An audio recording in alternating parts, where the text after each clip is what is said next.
Bom dia, irmãos. Graça e paz em Cristo Jesus, amém? Bom estarmos juntos. Vamos nos colocar em pé, dar um abraço na pessoa que está do seu lado. Coisa boa estarmos aqui nessa manhã, louvamos ao Senhor.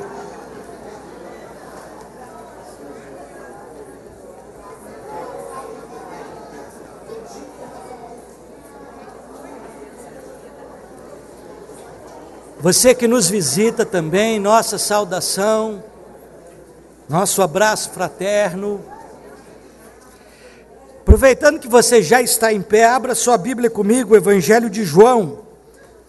Liturgia desta manhã, toda será no Evangelho de João, na semana derradeira do ministério de Jesus.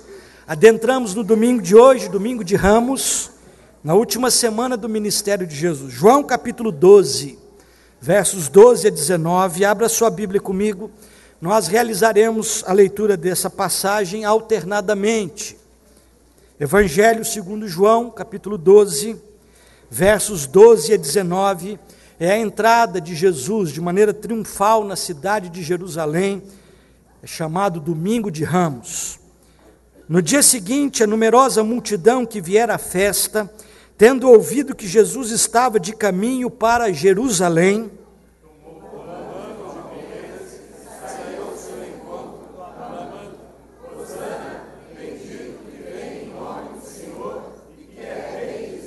e Jesus, tendo conseguido um jumentinho, montou, segundo está escrito: Não temas, filha de Sião, eis que o teu rei aí vem, montado em um filho de jumento. Seus discípulos, a princípio, não compreenderam isso. Quando, porém, Jesus foi glorificado, então eles se lembraram de que estas coisas estavam escritas a respeito dele e também de que isto lhe fizeram.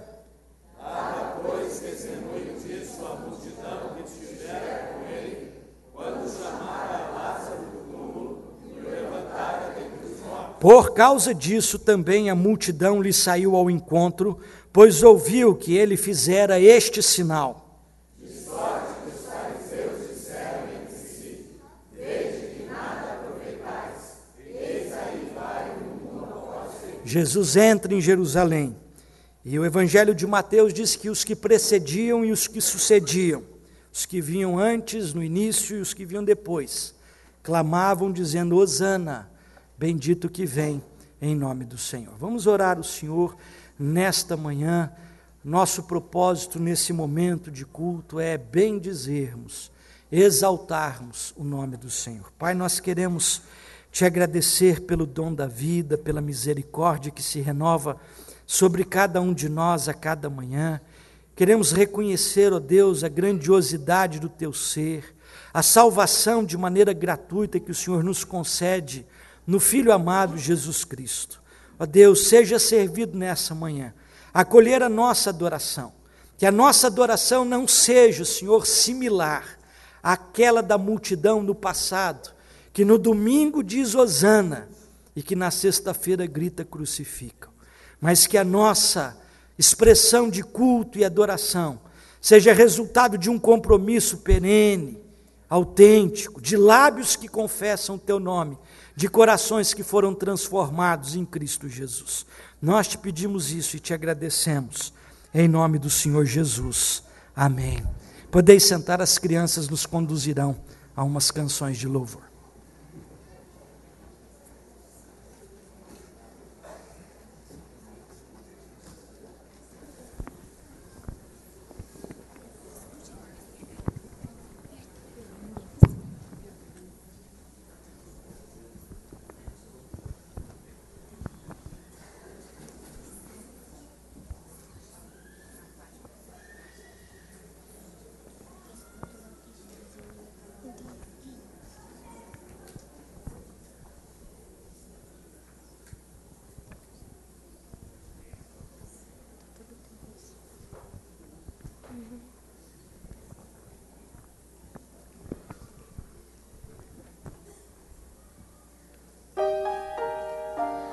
Hosana é uma palavra hebraica que quer dizer ó salve. O povo judeu usou essa palavra para louvar Jesus enquanto ele entrava em Jerusalém montado em um jumentinho. Enquanto isso, eles balançavam galhos de palmas e esparramavam seus mantos pela estrada, clamando: Hosana! As pessoas que iam à frente dele e os que seguiam clamavam: Hosana, filho de Davi, bendito quem vem no nome do Senhor. Hosana nas maiores alturas. E as pessoas clamavam: Ele é Jesus.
Nós vamos chamar as crianças todas para vir aqui para frente agora. A tia Luciana pediu que elas saíssem mais cedo. Podem descer aqui, nós vamos orar por vocês, abençoando a vidinha de vocês. Venham todas as crianças para sair com a tia Luciana. Pode sair lá por trás também e já vão para o culto infantil. Todas as crianças. Vamos orar. Senhor, da boca de pequeninos, infantes, o Senhor extrai perfeito louvor. E acompanhados e motivados pelas crianças também cantamos hosanas, porque do Senhor provém a nossa salvação. O teu favor é manifesto em nossos corações. Abençoa o culto infantil, como o nosso culto aqui, que todos possamos ter a atitude que Jesus apontou como a necessária, um coração aberto, um coração disponível, como de criança, para acolher as verdades do teu reino. Em nome de Jesus. Amém. As crianças saem, vamos assentar. Meus irmãos, bom dia a todos, graça e paz. Eu quero saudar aos visitantes, são muito bem-vindos em nosso meio. O outono já deu as suas caras, né? Está mais friozinho hoje, mas nós estamos aqui no calor da família da fé, no amor do Senhor. Gostaríamos de ressaltar a presença, mais uma vez, dos visitantes, mas reconhecer entre os que estão conosco, aqueles que estão pela primeira vez. Se essa é a primeira vez que você vem aqui, onde você estiver, coloque-se em pé, porque nós vamos querer presenteá-lo para você não deixar de estar conosco outras vezes. Ali tem 3 pessoas, Paulo, por gentileza, deu o presentinho, a Júlia vai abraçá-los, lá atrás também. Que bom tê-los aqui conosco, Deus abençoe a cada um de vocês. Aqui na frente também, está faltando diácono para atender, gente. Tem gente aqui na frente e lá atrás que ainda não foi brindar. Aqui, Paulo, por gentileza, aqui na frente, aqui, isso, dá um presentinho lá. Obrigado pela sua presença. Meus irmãos, vamos atentar para a programação desta semana. Hoje é início da semana chamada Santa, hoje é o domingo de Ramos. E a nossa liturgia está focada nisso, nossa palavra também hoje vai trabalhar isso. Mas na quinta-feira nós vamos não apenas encerrar a nossa jornada experimentando o sobrenatural de Deus, será o 7º e derradeiro sinal do Evangelho de João, mas estaremos dando continuidade à celebração desta semana, inclusive com a Santa Ceia, porque foi numa celebração de Páscoa, a festa judaica que comemorava a saída do Egito, que Jesus instituiu a ceia do Senhor. Tomou o pão, tomou o cálice e brindou ali a nova aliança.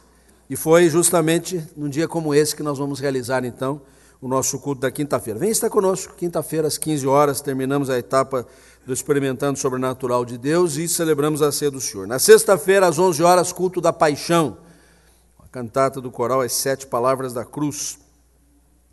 No domingo que vem, se você chegar a essa hora aqui na igreja, talvez ainda tenha um pouco de café, mas eu duvido.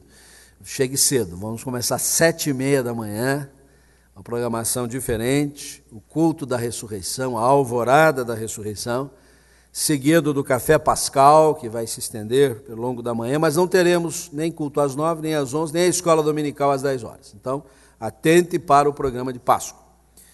E terminando a programação da Páscoa, no domingo à noite, o culto pascal. Hoje nós temos um almoço especial, você já está escutando o cheiro do churrasco aí, né? Está até meio esfumaciado aqui dentro. Achei que era o meu óculos, mas não, está esfumaciado mesmo. E nós vamos agilizar o culto aqui, porque senão o pastor não consegue terminar o sermão pela fome, né? Suas papilas gustativas vão estar muito assim assanhadas, né? Mas se você ainda não comprou o seu ingresso, eu acho que tem ainda uns 10, 15 ingressos para vender. Compre na saída para você almoçar conosco aqui. O almoço é em prol da Associação Comunitária. E dia 13 de abril, o encontro das escolas dominicais, às 17 horas, com oficinas e gincana, mas às 19 horas o culto evangelístico com o Nani Azevedo.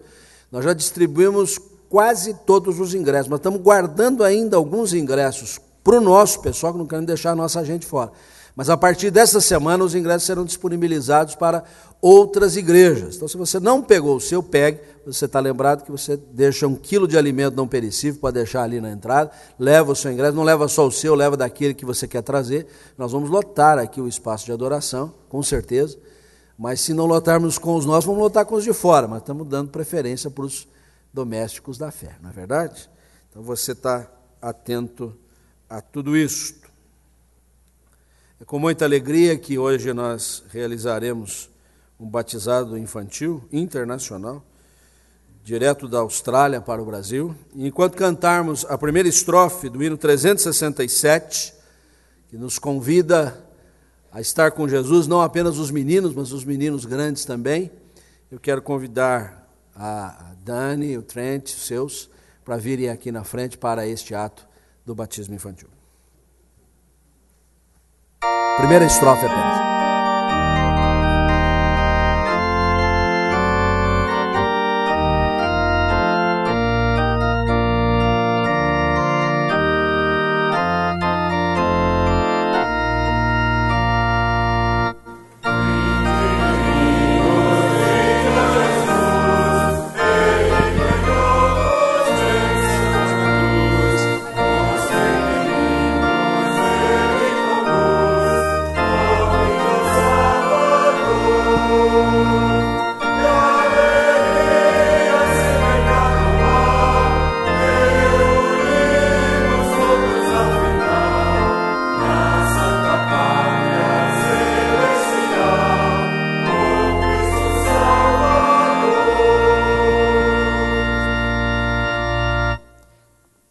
A igreja cristã tem 2 tipos de sacramento: o sacramento que simboliza a entrada no corpo e o sacramento de permanência no corpo. O sacramento de entrada no corpo é o batismo, e é por isso que é celebrado uma só vez, e aponta no Antigo Testamento para o rito da circuncisão, que também, graças a Deus, era uma só vez.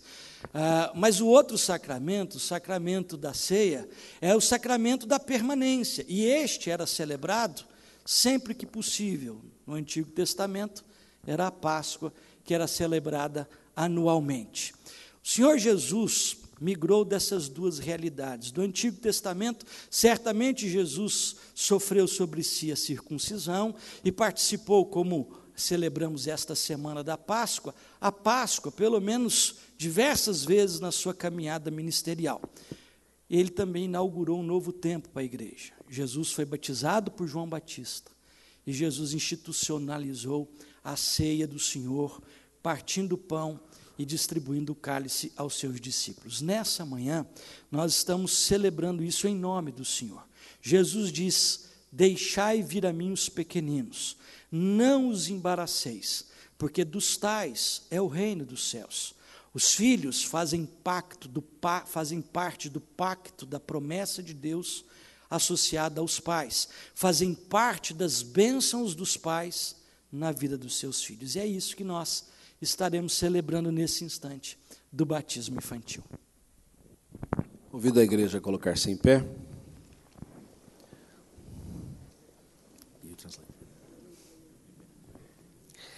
Vocês creem no Deus Pai, Filho e Espírito Santo? Sim? Vocês creem que Jesus é o único e suficiente Salvador de suas vidas? Vocês se comprometem diante de Deus e de todas essas testemunhas a criarem o Lucas Demos nos caminhos do Senhor? Sim?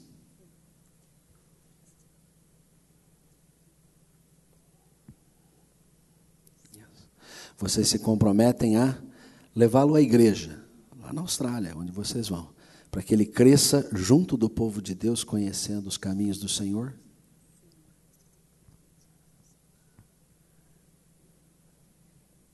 Yes. Vamos orar. Senhor, nosso Deus, nosso Pai, nós sabemos que o Senhor é o Deus de todos os povos, de todas as culturas, de todas as nações, de todas as línguas. Nós cremos, ó Deus, que para Ti não há barreiras raciais, culturais, porque és o Deus que habita o coração do ser humano, coração este que é de qualidade universal. E nós te agradecemos, porque Dani e Trent casaram-se sob a bênção do Senhor. E agora podem ter este filho maravilhoso, Lucas Demos, que carrega consigo no próprio nome tanta informação. Aquele que pôde, como médico amado, ser companheiro do apóstolo das gentes, dos gentios. E também pode carregar no seu nome esta visão do povo, daqueles que o Senhor salva e redime. Que esta criança se desenvolva, conforme seus pais aqui afirmaram, nos caminhos do Senhor. E eles para isso vão contribuir. E nós queremos, ó Deus, que a tua graça não lhes falte, para bem se desincumbirem desse mistério. É o que te pedimos em nome de Jesus. Amém. E nós convidamos o reverendo Paul Wagner, dos pastores da primeira igreja presbiteriana de Ponta Grossa, tio do Lucas Demos, para proceder ao batismo.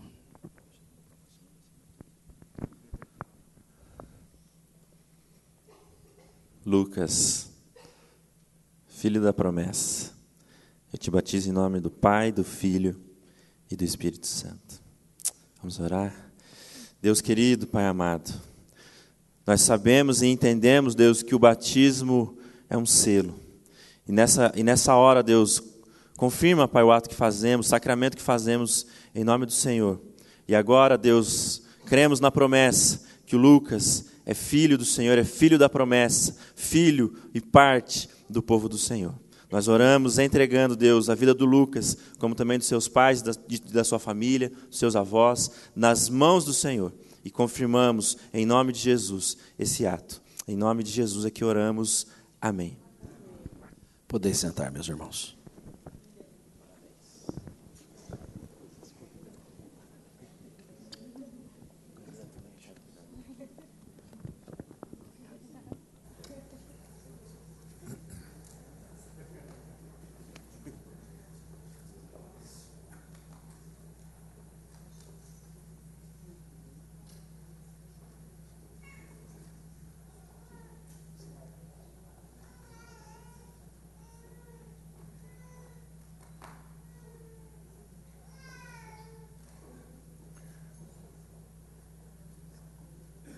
No capítulo 12 do Evangelho de João, dos versos 37 a 43, nós lemos: E embora Jesus tivesse feito tantos sinais na sua presença, não creram nele, para se cumprir a palavra do profeta Isaías, que diz: Senhor, quem creu em nossa pregação? E a quem foi revelado o braço do Senhor?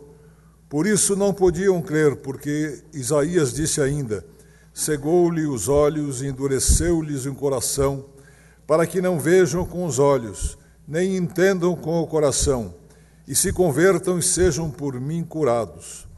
Isso disse Isaías porque viu a glória dele e falou a seu respeito.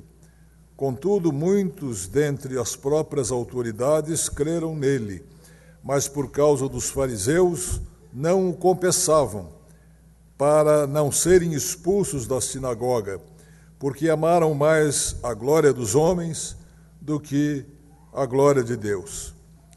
Jesus havia feito sinais poderosos. Ele havia ressuscitado a Lázaro, tirando-o da sepultura depois de 3 a 4 dias que ali estava. E hoje nós vemos que existem pessoas que acreditam no poder dos cristais, pessoas que acreditam na astrologia, nos seus horóscopos, pessoas que creem nos candomblés, ídolos feitos com mãos humanas, mas não creem na palavra de Deus, que é poder, que é revelação, que é a manifestação do poder de Deus em nossa vida. Portanto, A incredulidade é um mal que ataca muitas pessoas, mas nós queremos crer, porque crer em Cristo é para nós a maior alegria. Vamos, neste instante, curvar as nossas frontes, nossos rostos e confessar a nossa fé, confessar a nossa alegria a Deus. E vamos orar primeiro individualmente, depois oraremos em voz alta.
Senhor nosso Deus, nosso Pai, estamos reverentemente diante de Ti, Senhor, não porque nós tenhamos qualquer mérito ou idoneidade para assim fazer, mas porque Tu nos aceitas pela Tua bondade, pelo Teu amor e permites que nós possamos nos apresentar em Tua presença, em Teu altar.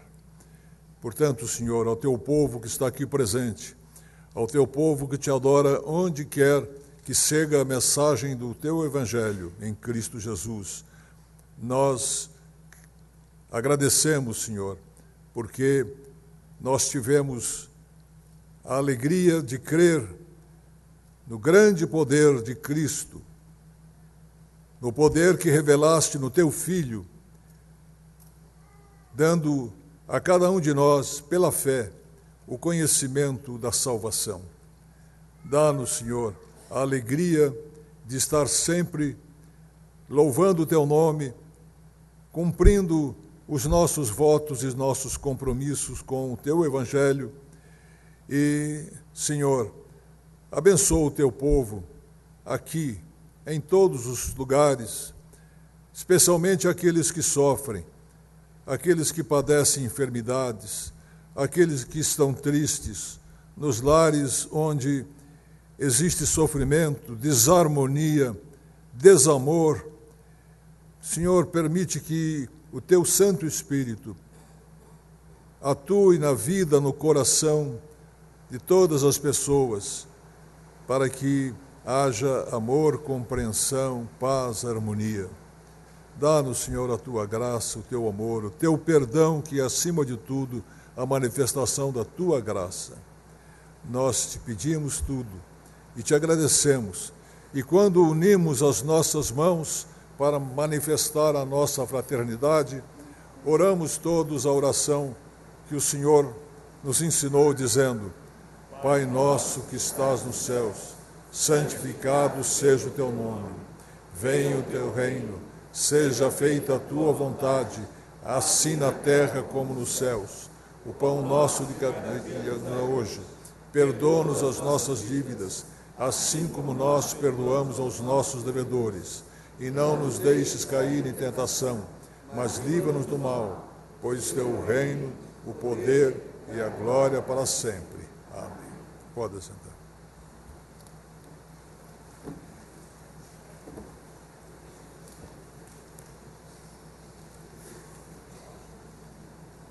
Convidar a igreja para a leitura no texto do Evangelho de João, capítulo 12, versículo 1 a 8. Evangelho de João, capítulo 12, de 1 a 8.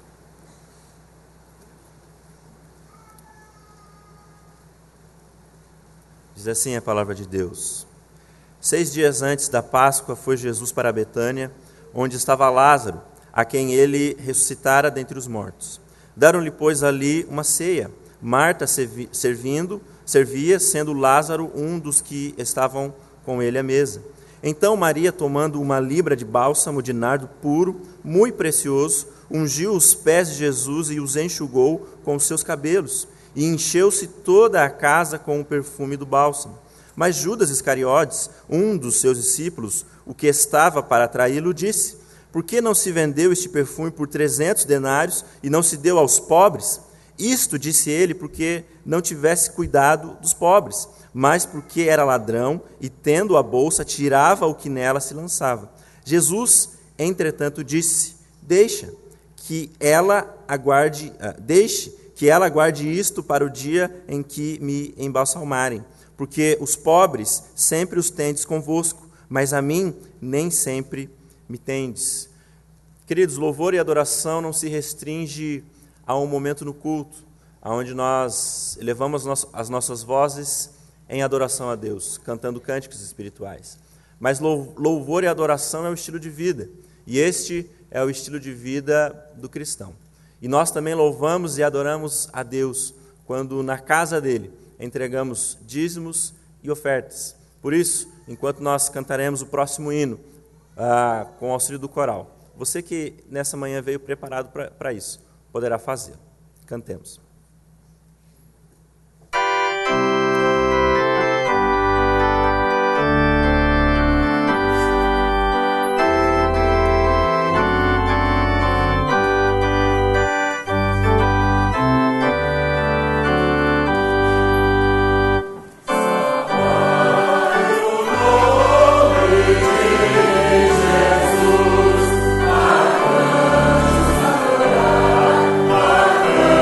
Jesus,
glorificamos o Senhor e agradecemos.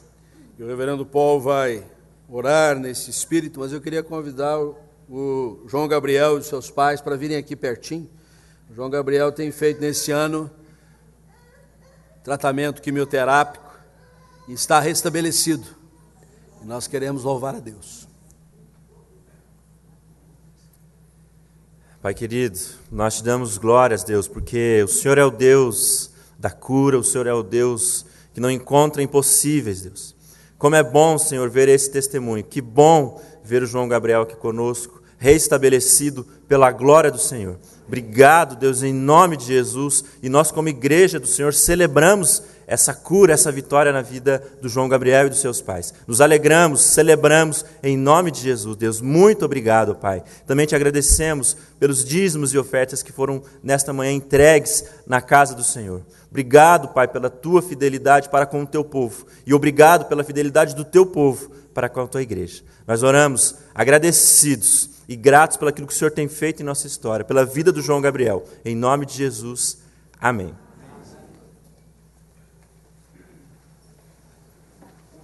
Estava no mundo, o mundo foi feito por intermédio dele, mas o mundo não o conheceu. Veio para o que era seu, e os seus não o receberam.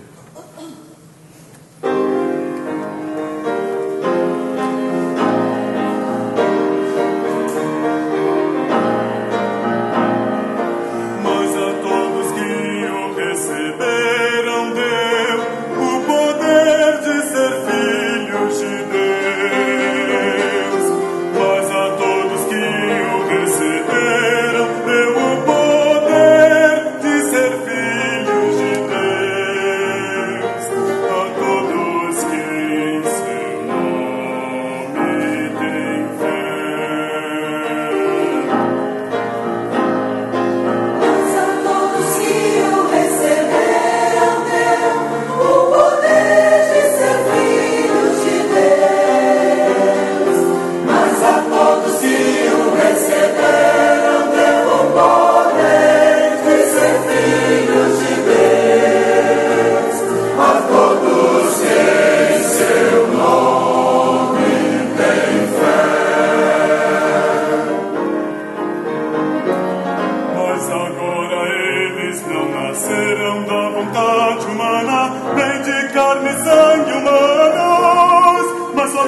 Abra sua Bíblia no Salmo 24.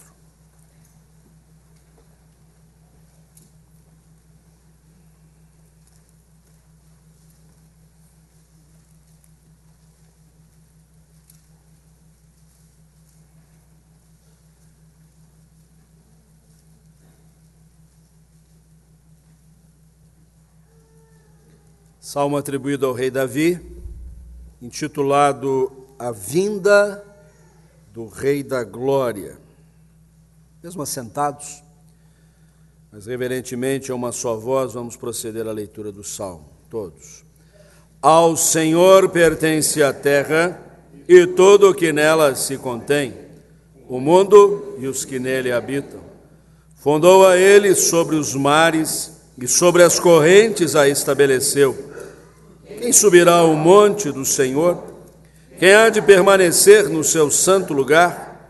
O que é limpo de mãos e puro de coração, que não entrega sua alma à falsidade, nem jura dolosamente, este obterá do Senhor a bênção e a justiça do Deus da sua salvação. Tal é a geração dos que o buscam, dos que buscam a face do Deus de Jacó.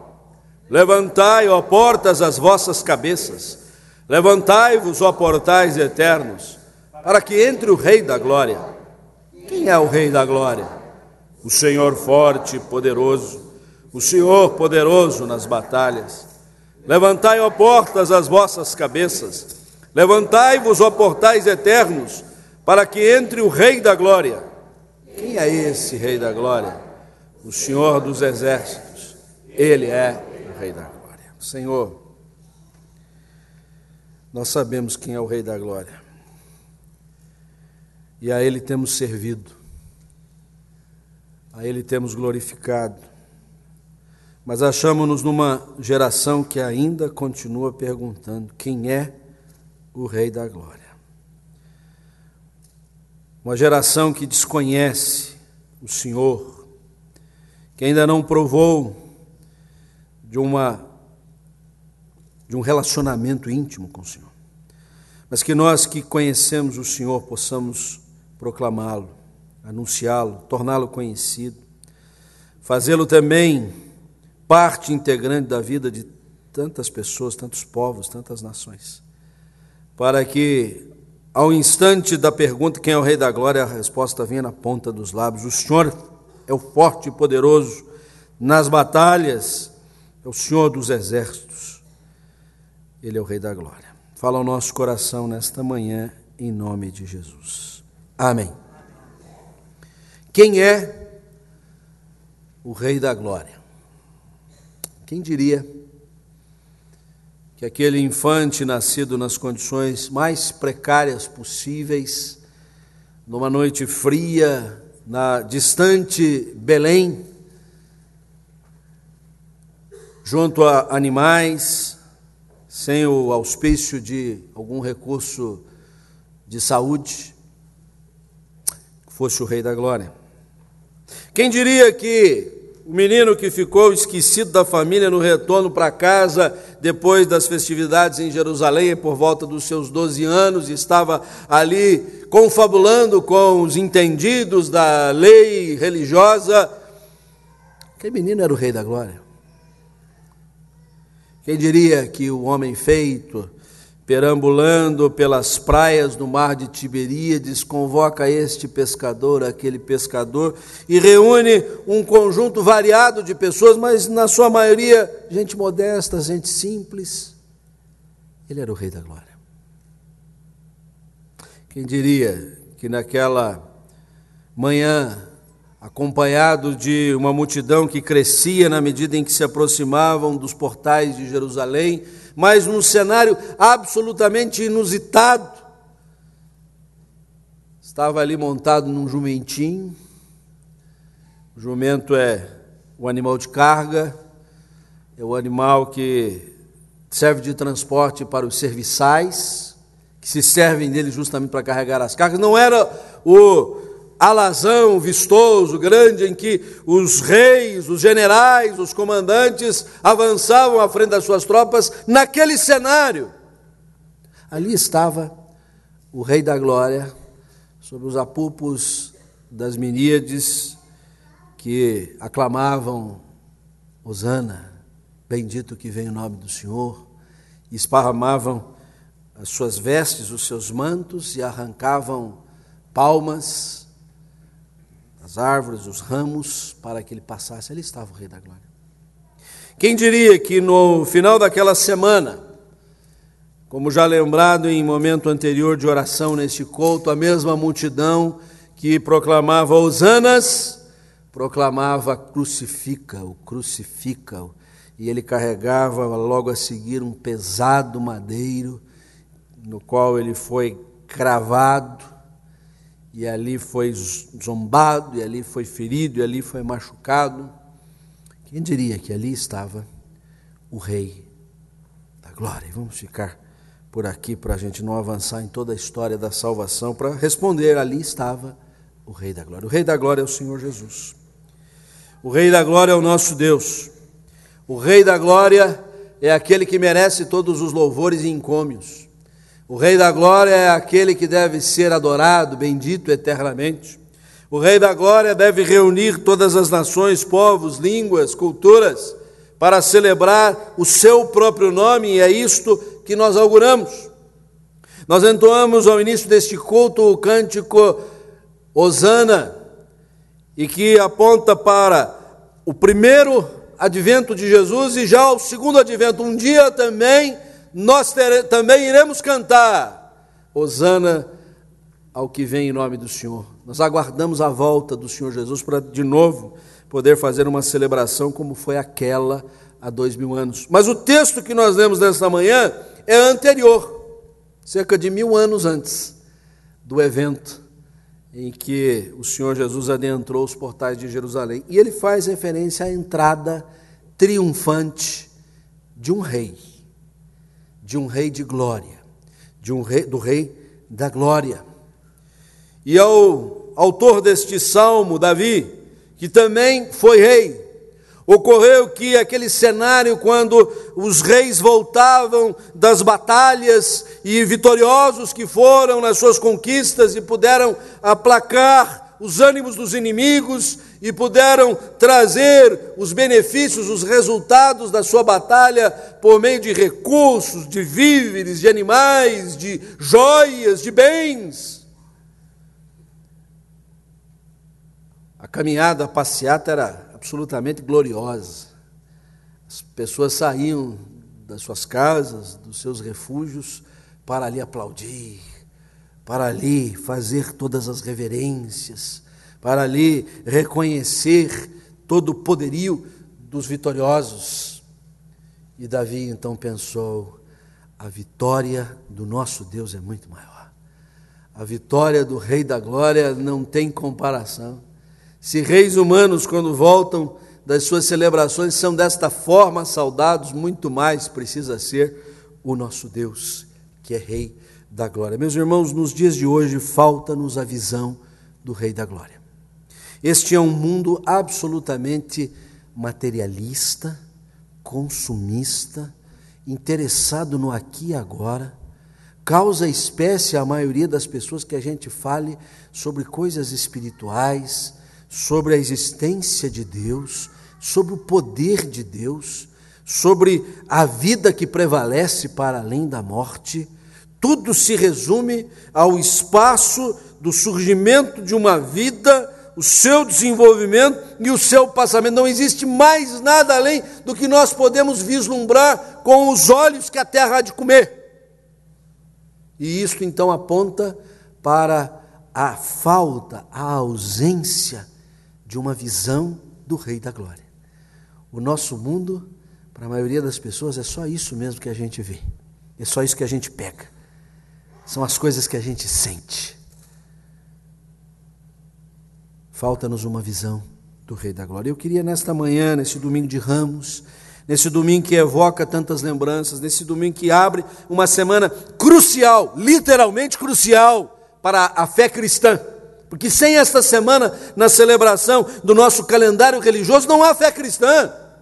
Nós podemos ter um Natal pomposo, nós podemos depois, mais avante, celebrar o Pentecostes, a descida do Espírito Santo. Nós podemos, ao longo do ano, então, até incluir outras celebrações que igualmente são bíblicas e têm a ver com a nossa caminhada de fé, mas se extrairmos os acontecimentos dessa semana na nossa perspectiva espiritual, não há fé cristã. O resto não faz o mínimo sentido. Então, começando esta semana e tendo este contexto em mente, eu quero falar sobre a necessidade da visão da glória de Deus. E já, de imediato, dizer que o primeiro resultado desta necessária visão da glória de Deus nos remete ao conhecimento da soberania de Deus.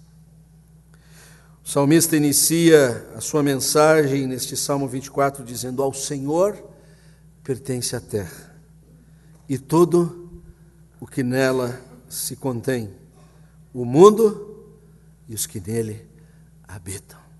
Nada foge ao domínio, à soberania, à direção, ao propósito, ao desígnio do Senhor. Nada, nada, nada.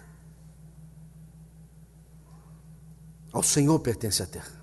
A terra não pertence aos homens que dispõem de um certificado de propriedade, seja apenas daquele pedacinho pequenininho de terra num loteamento que acabou de abrir, que você pagou alguns poucos reais, ou as grandes propriedades que já se valorizaram tanto e que fazem você agora aí, quando tem que apresentar a sua declaração de imposto de renda, saber como é que você vai fazer para não parecer que você está tão carregado de patrimônio. É do Senhor, tudo é do Senhor, nada, nada, nada é nosso. O que Deus faz, Ele nos empresta, Ele nos confia, Ele acredita a nossa responsabilidade de cuidarmos bem das suas coisas. Ele nos coloca diante de uma missão com aquilo que está sob os nossos cuidados, que é dele. E nisso não apenas bens, propriedades, mas os relacionamentos, os planos, os propósitos, os projetos que estão à nossa mão, pertencem ao Senhor, são do Senhor. A nossa família, os nossos cônjuges, os nossos filhos, os nossos pais, os nossos irmãos, quando dizemos meu, minha, meus, minhas, são simplesmente uma forma carinhosa de dizer, porque no fundo nós sabemos, todos são do Senhor, tudo é do Senhor, tudo pertence ao Senhor.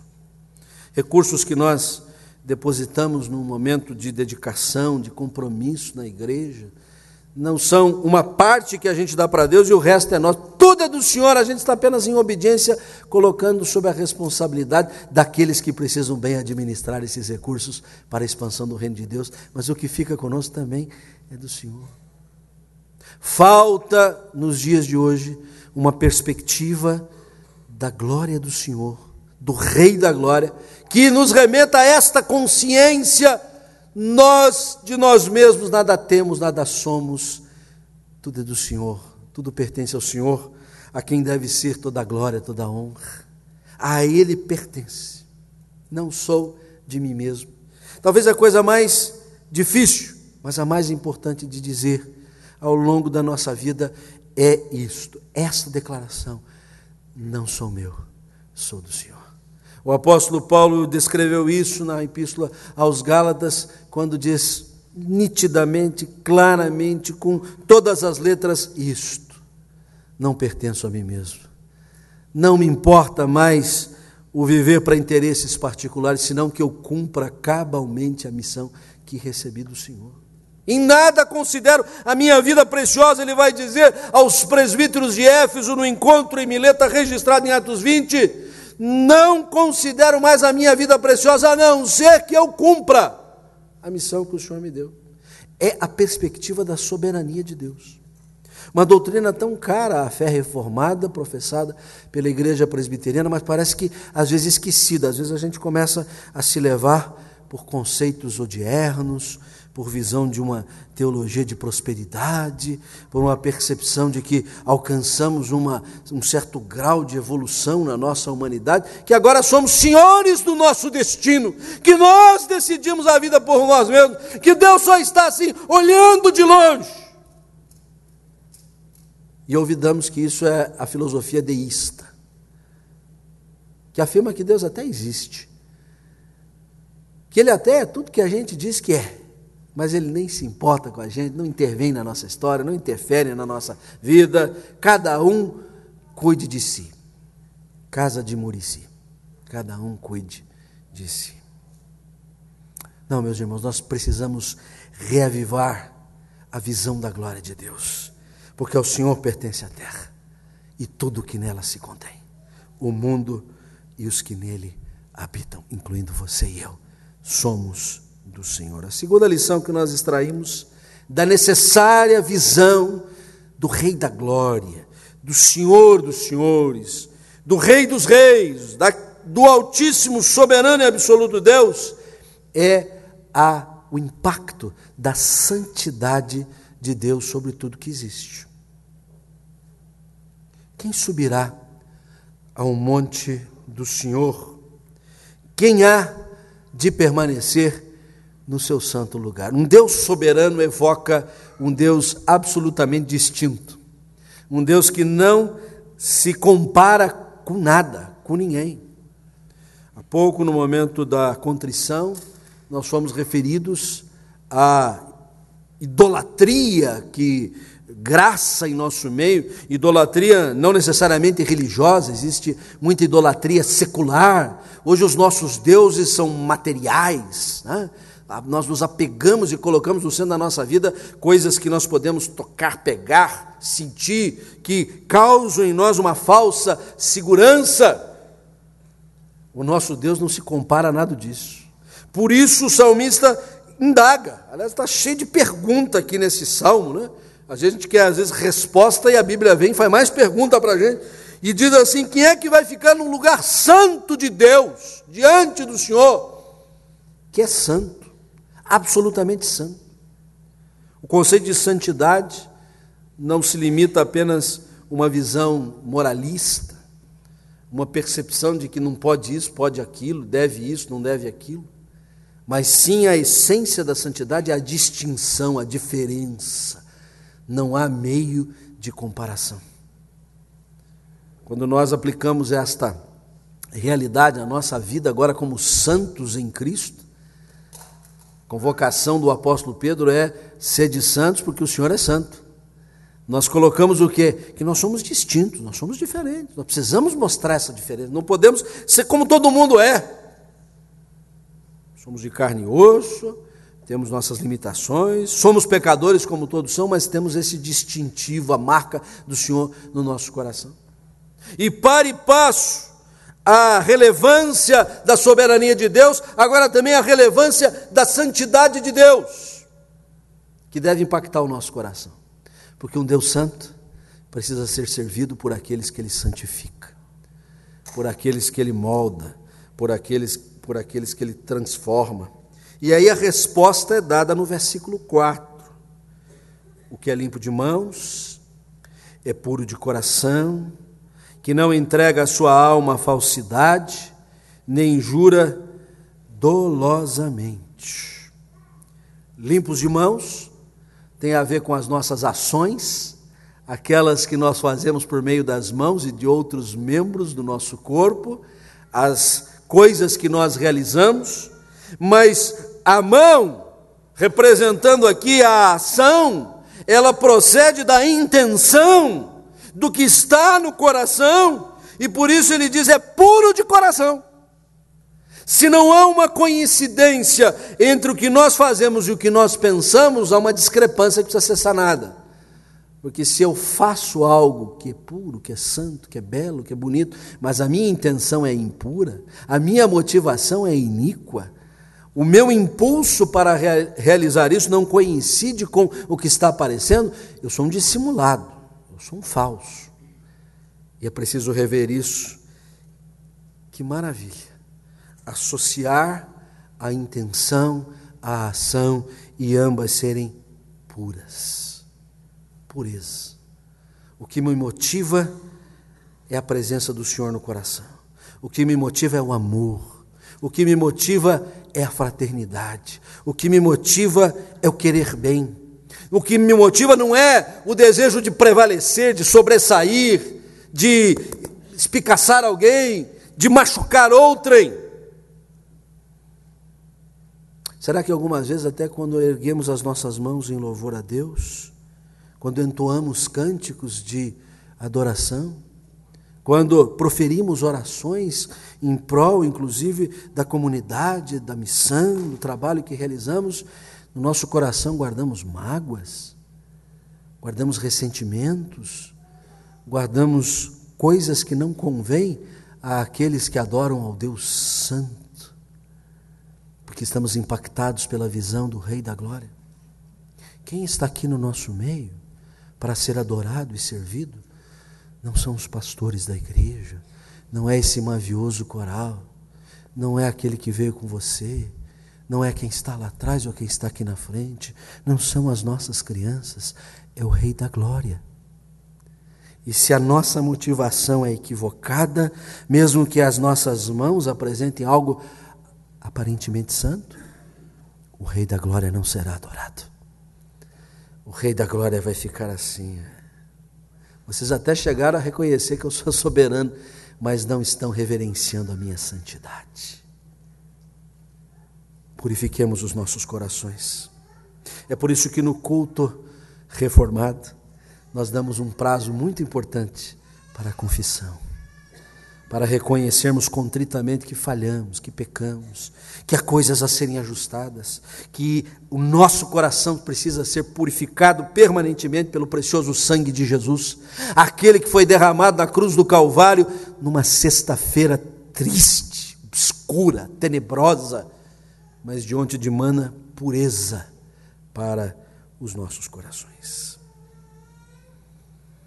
A visão imprescindível, improrrogável, inadiável da glória de Deus nos nossos dias, nos remete à percepção de quem é o Senhor. Ele é soberano, Ele é santo. Mas por derradeiro, quero destacar desta passagem a necessária visão da glória de Deus, do Rei da Glória, para trazer-nos a mais preciosa salvação aos nossos corações. Fica fácil de você guardar soberania, santidade e salvação do Senhor. Quando a multidão, quando Jesus adentrava em Jerusalém e jogavam ramos e tiravam suas vestes e estendiam, começou a entoar um cântico que à primeira vista foi até estranho, porque este homem, pelos mais próximos ali, conhecido como Rabi, ou Rabino, se você preferir, mestre. Aí ele se proclama esta música, Hosana, Hosana, Hosana. A palavra é de origem hebraica, mas às vezes um pouco difícil de tradução, não é muito comum de ser usada. Mas quando nós vamos para o Salmo 118, salmo cuja autoria não é identificada, no versículo 25,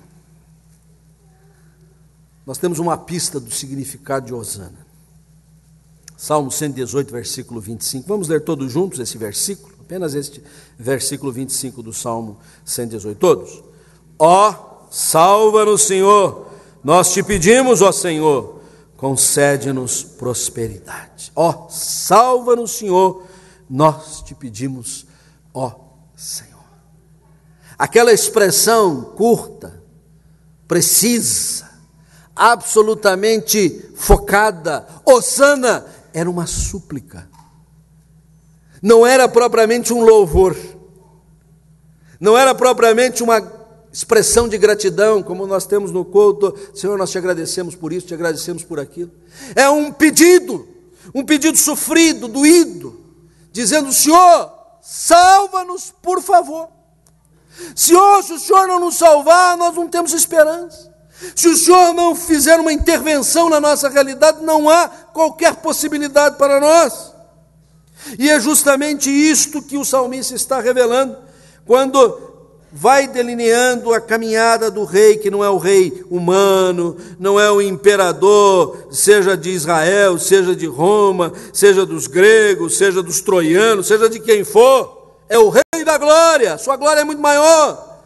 Ele então afirma, este obterá do Senhor a bênção e a justiça do Deus da sua salvação.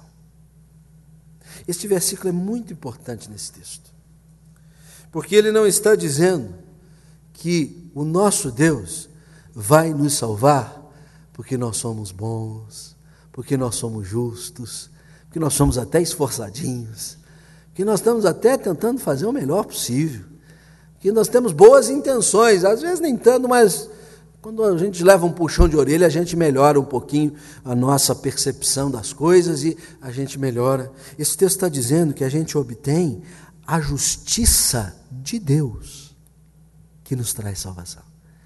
As nossas justiças, diz o profeta Isaías, são como trapos de imundícia, mas a justiça de Deus em nós, esta nos salva.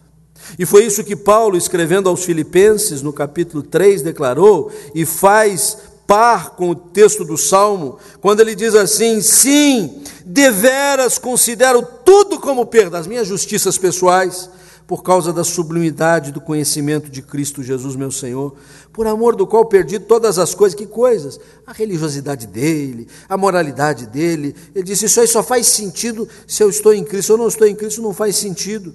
Todas estas coisas considero como um refúgio. A tradução aqui é bem eufemista, a coisa é muito mais mal cheirosa do que você imagina. Para conseguir Cristo e ser achado nele, não tendo justiça própria, senão a que procede de Deus, baseada na fé. Quando nós temos uma visão da glória de Deus, a gente percebe que em nós não há glória nenhuma, não há brilho nenhum. Nós não somos astros luminosos, como a gente aprendeu lá nas aulas ainda do ensino fundamental. Nós somos apenas lá astros que podem ser iluminados por um astro, sim, que é luminoso, o sol da justiça, o Senhor de toda luz, o Deus de Deus, que é luz de luz. Este precisa brilhar no nosso coração. Por isso a gente pode entoar: brilha em mim, Senhor, brilha em mim, porque aí eu posso resplandecer a tua luz. Mas quando eu quero fazer brilhar a minha luz, que densas trevas eu vou estar refletindo. Sim, a visão necessária do Rei da Glória nos nossos dias vai nos remeter à essência, ao conteúdo, à base da nossa salvação, que não é por mérito próprio, não é por esforço próprio, é porque o Senhor Jesus levou no pesado madeiro os nossos pecados. É porque Ele foi cravado ali por todos os impropérios que eu proferi, por todas as lastimáveis ações que eu fiz, por todos os pensamentos que eu jamais deveria ter contido na minha mente. Ele foi cravado ali. E dali dimana a salvação ao meu coração. Dali dimana a transformação da minha vida. Dali provém a mudança que agora me coloca numa nova posição em Cristo Jesus. Quem é o Rei da Glória? Quem é o Rei da Glória? Quem diria? Quem diria que naquela triste tarde de sexta-feira, quando expirava aquele homem pregado numa cruz, e podia dizer poucos instantes antes: perdoa-lhes, eles não sabem o que fazem. Consumatum est. Está consumado. Ali estava o Rei da Glória. O Rei da Glória que ao terceiro dia venceu o pecado e a morte. O Rei da Glória que apareceu redivivo entre os seus discípulos e a tantos quantos puderam vê-lo. O Rei da Glória que foi assunto aos céus na perspectiva de muitos, que ali puderam ouvir a voz angelical dizendo: este que vocês veem subindo, ele virá com todo o poder e com toda a glória. E nós que auguramos a volta do Senhor e cantamos e entoamos com todo vigor: Maranata, vem o Senhor Jesus, precisamos ter bem clara a visão do Rei da Glória, da sua soberania, da sua santidade, da sua salvação, que redime aos nossos corações. Celebremos, pois, a semana chamada Santa com este espírito. Não é semana de feriado, de passeio, de não fazer nada. É semana de refletirmos a profundidade da nossa fé. Porque sem esta fé, sem esta semana memorável, não há qualquer fé a ser celebrada. Que o Senhor assim nos abençoe. Amém. Amados, nós vamos cantar o hino 47, Louvor e Glória. Como já cantamos tantas hosanas, Tantas glórias, tantos louvores ao Senhor. Encerremos o nosso culto mais uma vez com esta mensagem.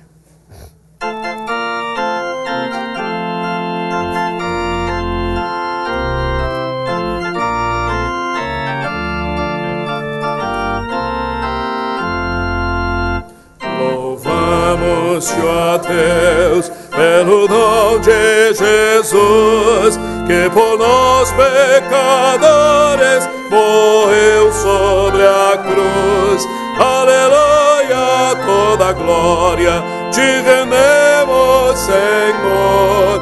Aleluia, toda graça imploramos. Só as mulheres.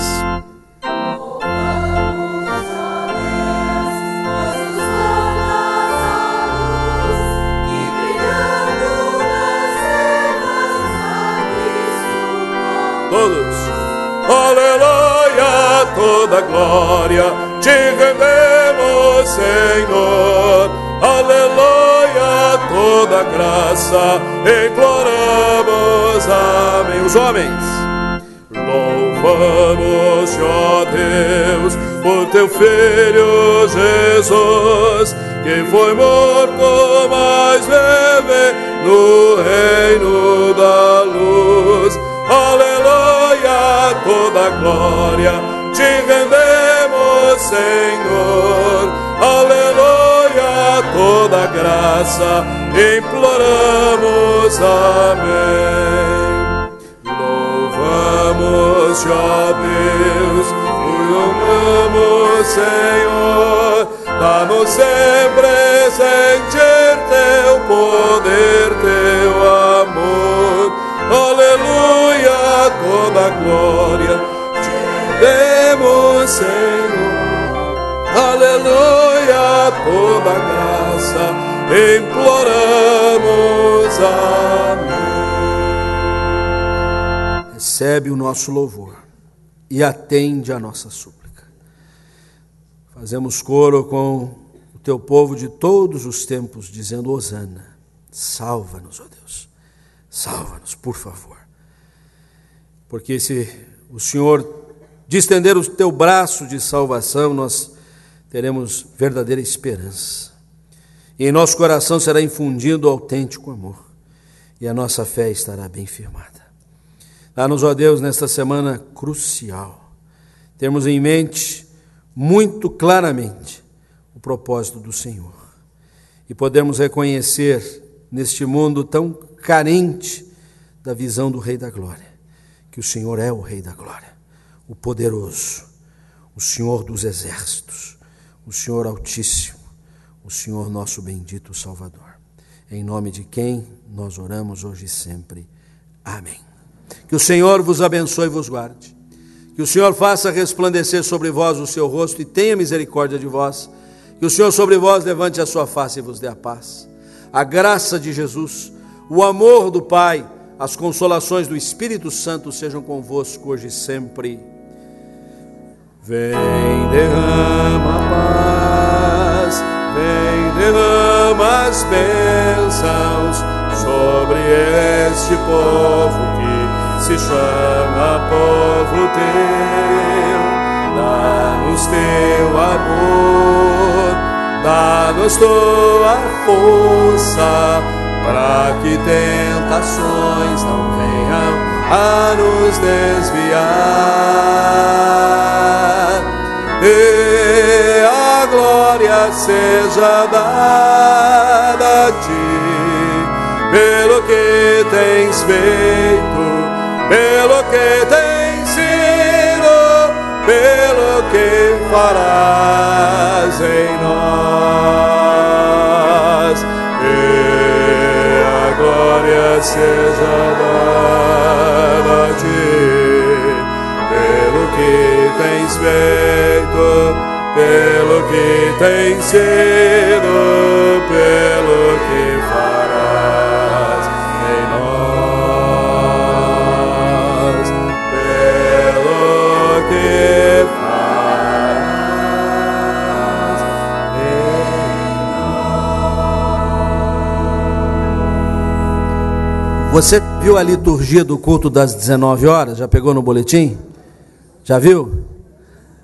Vai ter um culto muito especial hoje à noite, com toda a parte musical da igreja, os corais, os conjuntos. Você não pode faltar. Deus te abençoe, vamos em paz.